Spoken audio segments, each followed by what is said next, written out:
Can you hear my voice? Can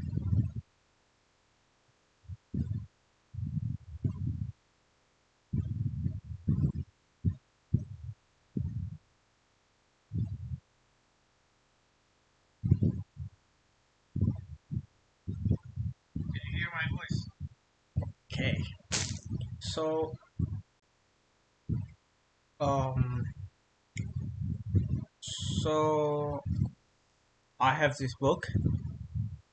I haven't quite, I haven't read it. I mean, I read some of it, but very little. I bought this long time ago before I bought my Jordan Peterson book, and I haven't read it. So I think I will read it right. I will read it right now. This book is a scholarly book, and it's not used for a devotional. I mean, you don't use this book to study the Quran to for your daily life worship activity. This is not that kind of um, interpretation. This book is a scholarly interpretation, and um, it's it will sounds Bible centric. It will sound a little bit atheistic. So if you don't like it, you can just um, stop watching the video. Um, it's translated from Arabic by G.M. Rodwell.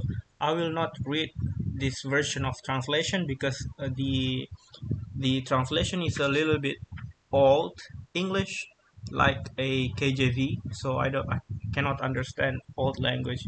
It's hard for me to digest, especially a Quran. The English, normal English, modern English of the Quran is already hard to digest, and especially the old one. And this book is this this book includes the interpretation from G.M. Rodwell.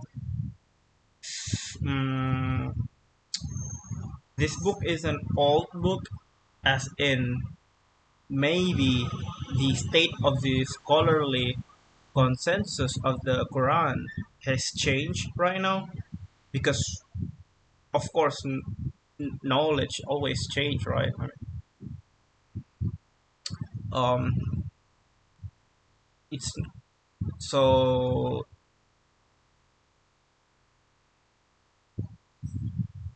so yeah, keep that in mind.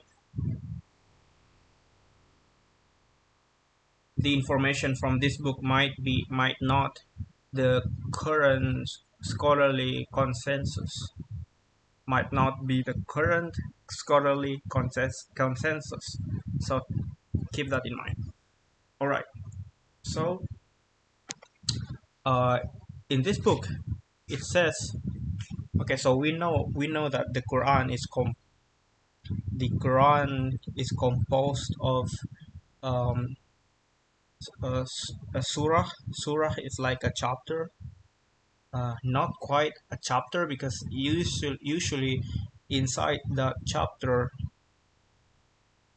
it talks about different thing, and the topic usually jumps from topic to topic, so it's quite hard but you can um,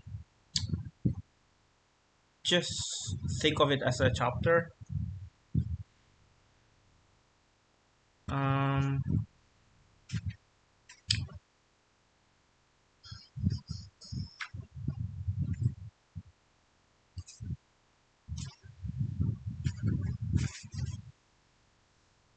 in total there are 114 chapters. uh,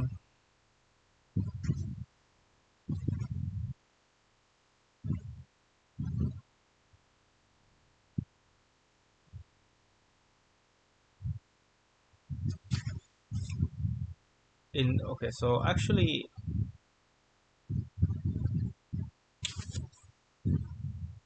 no decay. So based on this, the foreword of this book, it says here, Nolduke has composed the structure of what might be the chronological timeline of when each surah has written. So actually, the chapter or surah in the Quran is not composed chronologically. The the pattern is usually from a long a long a long chapter to a short chapter. I mean, the content of a long the chapter that has long verses usually in the front, and then you know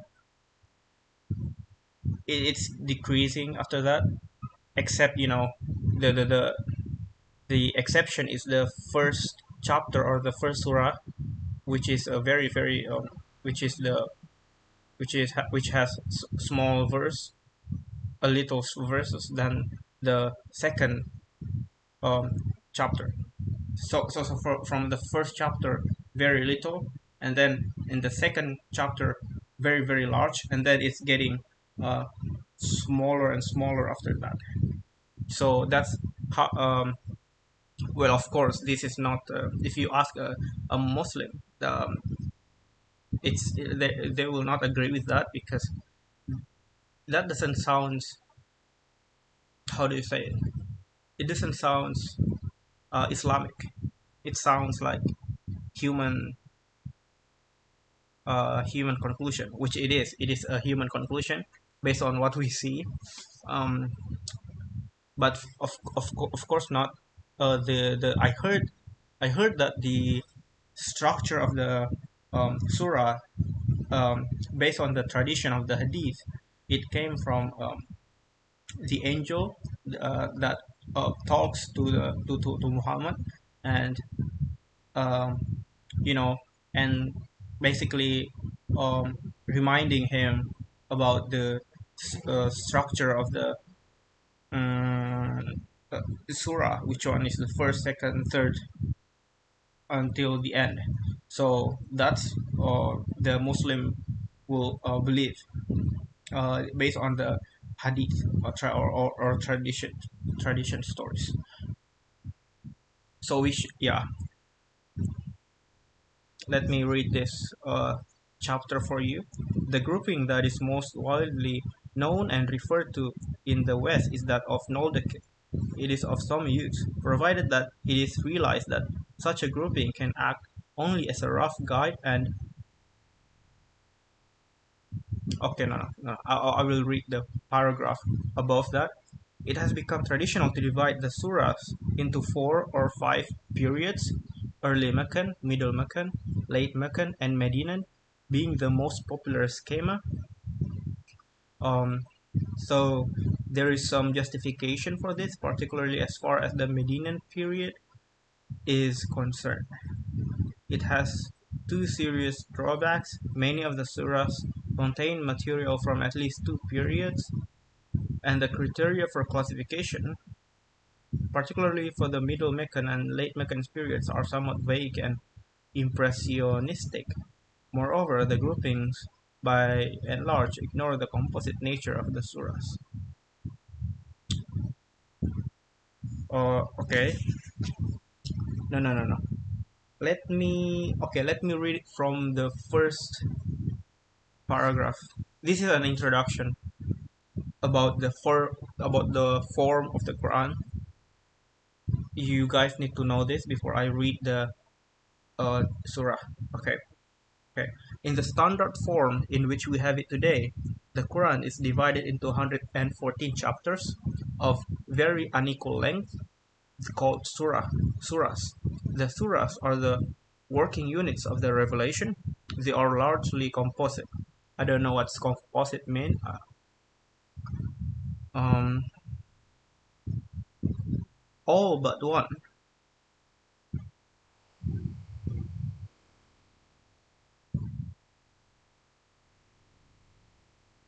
All but one begin with the formula Bismillahirrahmanirrahim. in the name of God, the merciful and the compassionate. And in 29 surahs, this formula is followed by a group of letters of the Arabic alphabet, Alif Lam Mim. For example, Alif Lam Mim, found at the beginning of surahs 2, 3, 29, 30, 31, and 32, whose function is unknown but which seem to be of mystical import. So, like every surah in the Quran except Surah 9 begin with the verse Bismillahir Rahmanir Rahim, which means in the name of God, the merciful, the compassionate. And after Bismillahir Rahmanir Rahim, uh, 29 surahs followed by these mysterious letters. For example, Alif Lam Mim. We don't know what's the meaning of that, but only in the 20, 29 surahs with this formula. So not all of it. Okay. The text was originally revealed in pieces of varying length, most of them apparently containing a relatively short number of verses. Um, there are vivid descriptions of Muhammad's state during a revelation, but they are too brief for us to work out what happened. For example, an account that is traced back to one of his wife, Aisha, tells us he was gripped by a spasm and the sweat ran down him like pearls and died on a winter's day. But that is all. The basic revelations. Okay. I don't quite understand what does that mean. If you don't understand, or it's okay, just ignore it. The basic revelations then took their places in the working units of the Quran, the surahs, in a way which has never been understood. There are traditions that tell us that at Medina he would dictate to scribes and tell them how to arrange the revelations. Okay, this part. Sometimes inserting a new revelation into an older passage. Mhm. A simplified and more pious tradition tells us that Gabriel or Injil, the angel of Gabriel or angel of Gabriel, used to go, which is the same thing. Gabriel and Jibril is the same angel. Gabriel used to go over the revealed text once a year with Muhammad, and that this happened twice during the last year of Muhammad's life.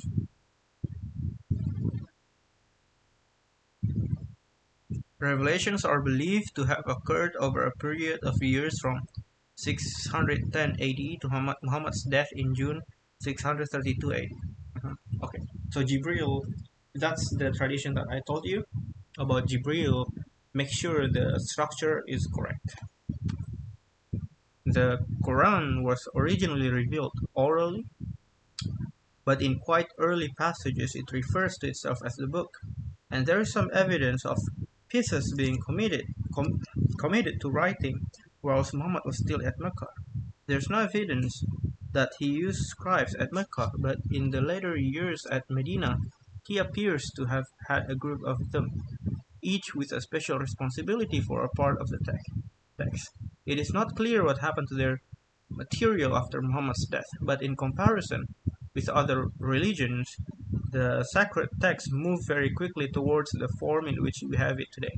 A single version that rendered avoid a mass of variants that had arisen through widespread oral transmission was declared to be authoritative by the Caliph Usman some 20 years after Muhammad's death, and to a very large extent the only changes that have taken place since that time are connected with the improvement in Arabic script that took place in the 8th century AD. Okay, so basically, okay, I will not explain about this paragraph. If you don't understand it, it's okay, it's not important, just leave it. It has become traditional to divide the surahs into 4 or 5 periods. Early Meccan, Middle Mecca. Okay, by the way, Muhammad lived in Mecca, and then move up. I mean, not move, but like I don't know the name in English, but like migrate to Medina. So it has become traditional to divide the surahs into four or five periods: early Meccan, middle Meccan, late Meccan, and Medinan, being the most popular schema. So there is some justification for this, particularly as far as the Medinan period is concerned. It has two serious drawbacks. Many of the surahs contain material from at least two periods, and the criteria for classification, particularly for the Middle Meccan and Late Meccan periods, are somewhat vague and impressionistic. Moreover, the groupings by and large ignore the composite nature of the surahs. Oh, I think composite here means the topic change. Like in a chapter, usually the topic is not one topic. It's changing over and over. Sometimes doesn't. Sometimes it's hard to understand. So this, I think that's what it meant by composite. It's like it's like a different story. Actually, I think if you know the scholarly, I mean, in the Torah, if you know the documentary hypothesis, in Torah is written, it has this composite of GP, a D, and then like it's combined into one story, and sometimes it doesn't make sense. Actually, no, it's not similar actually, because Torah is supposed to be a whole narrative of that has a continuation, but Quran is not. It's not about. It's not a narrative. It's not a narrative. It's not a story. Quran is not a story like a Bible. It's a saying. I think, yeah. I think we can describe it like that. It's a saying. A combination of saying from God. Yeah. Also, there's some stories. Okay. Okay. So composite here means sometimes it's talking about this and then changing into that and then changing again. I think that is what it means by composite, and that makes it hard to distinguish which chapter is from Meccan period, which chapter is from Medinan period. Especially here, it says that Medinan period chapter that we have. I mean, the chapter from Medinan period that the scholar has um, you know pick. It's actually there is actually some compass, like it probably came from some part of it probably came from Meccan period, or as it from here explained here. um, Many of the surahs contain material from at least two periods, and the criteria for wait. As far as the Median period is concerned, it has two serious drawbacks. Many of the surahs contain material from at least two periods. Yeah, so it's hard to distinguish actually which one is from which one is the surah from Mecca, which one from Medina. The grouping that is most widely known and referred to in the West is that of null decay. Null decay is a person's name. It is of some use, provided that it is realized that such a grouping can act only as a rough guide and cannot be refined further, so keep that in mind. It also has to be said that it is no real advance on the traditional Muslim dating, on which it is heavily dependent.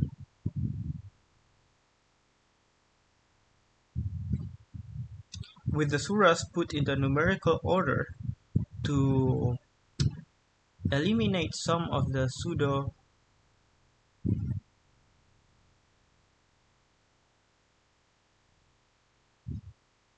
with the surahs put in numerical order to eliminate some of the pseudo preciseness, division of the Meccan surahs is what does it mean? Oh, okay. So in here it provided the Meccan surahs. Let me show you. So, but in the Meccan one, the in the Meccan period, it's not the surahs is not the divided into a precise like um it's not precise. It start from one. It start from the smallest number, for example, one, and then the next small number, which is 53. I mean 51. Except the Medinan, actually, the Medinan one is quite like it's quite precise. Look at that. There's two, and then 98, and then later five. The Medinan part is easy to know. Is more precise. Except the Meccan one. The Meccan one we can only divide it into three sections: early, middle, and late. It is only with the Medinan surahs that one can have any confidence about relating material in the surahs to external events.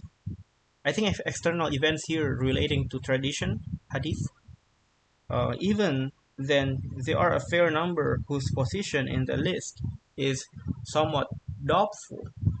The most common ordering, again, first put forward by Noldeke is okay. So this is the ordering, like I showed you. The standard order. Okay,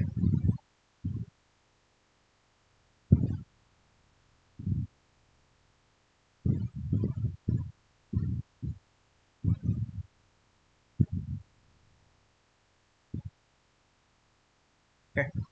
So what I'm gonna do is to read the. I want to read from early Meccan period. So let's start with chapter one. We start with chapter one.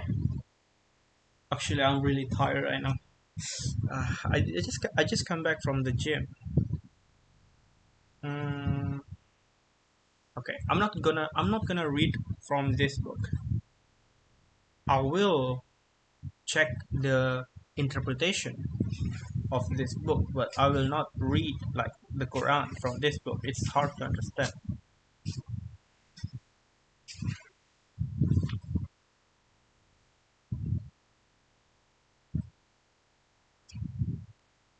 From for the chapter one is there are only two interpretation.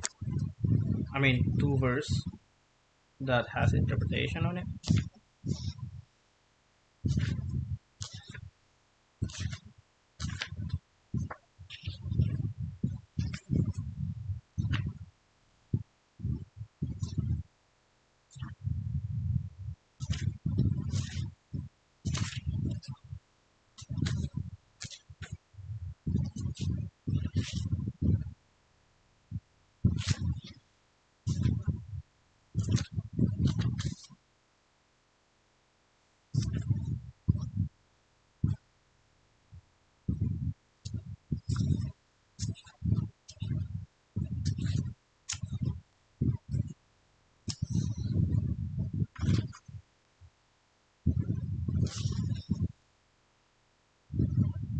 Okay.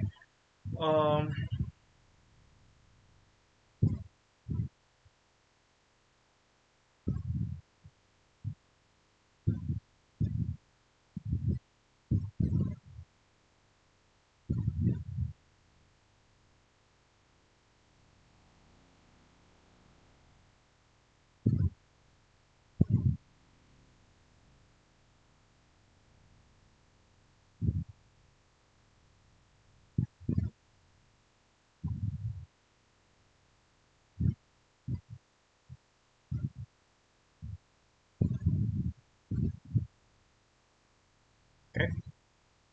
Bismillahirrahmanirrahim. Bismillahirrahmanirrahim.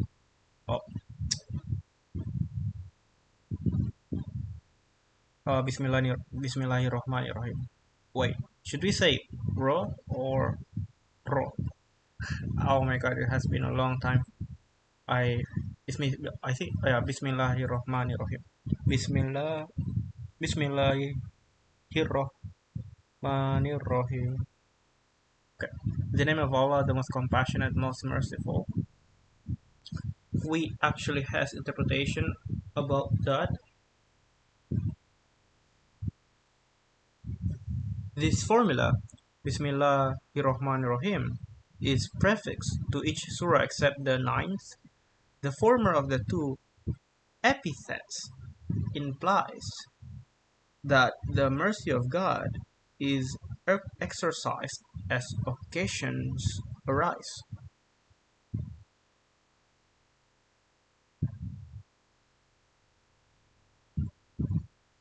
towards all his creatures. The later, the later, the later, that the quality of mercy is inherent in God and permanent. Oh, and then this one, so actually,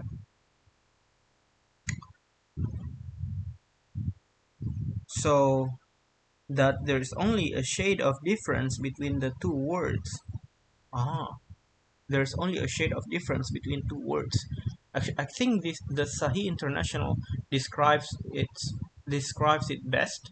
The entirely merciful and the especially merciful, different from the rest.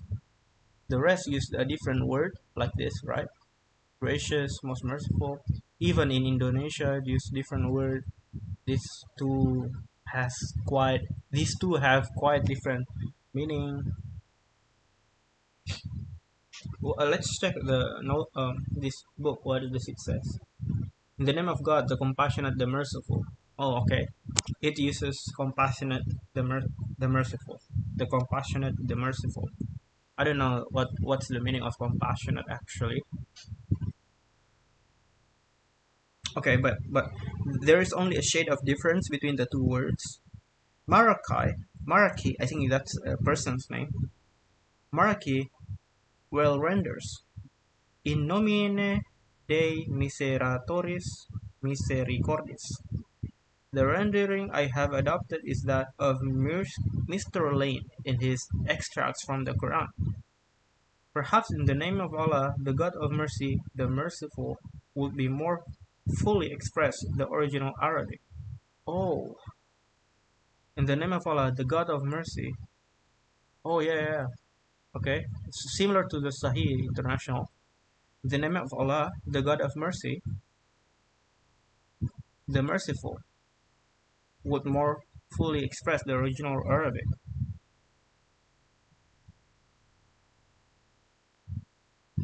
I see. Interesting. And I didn't know that. You know, like I didn't know that the meaning is quite similar actually, because in Indonesia we use these two words, um, Maha Pengasih, which means you know Maha is like holy and like Pengasih means merciful. So like holy merciful or like really merciful. And then the next one is Maha Penyayang, which means really loving. Penyayang is like loving, love everyone. Yeah, I mean it, but the interpretation here from Rodwell, the name of Allah, the God of mercy, the merciful, has the meaning of the two words is similar, which is quite interesting.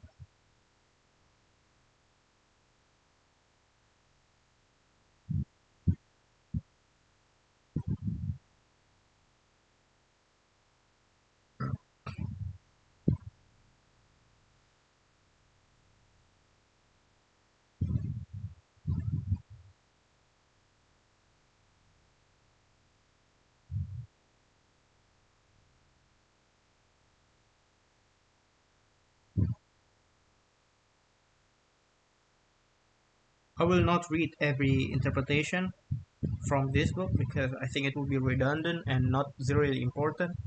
For example, here there is. I will not read this like. Okay, you can just check for yourself. Ah, so that's Surah one, right? Surah one. Well, it's really hard. It's really hard to show. Okay, you guys can just look at it, pause it to read it, and then. Oh, sorry. Oh, this is the interpretation of. This is the interpretation of Surah one. Yeah.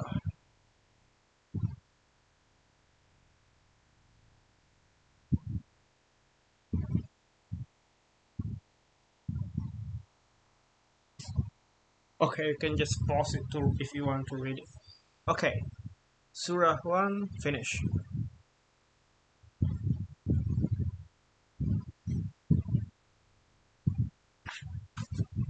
I think um we can continue.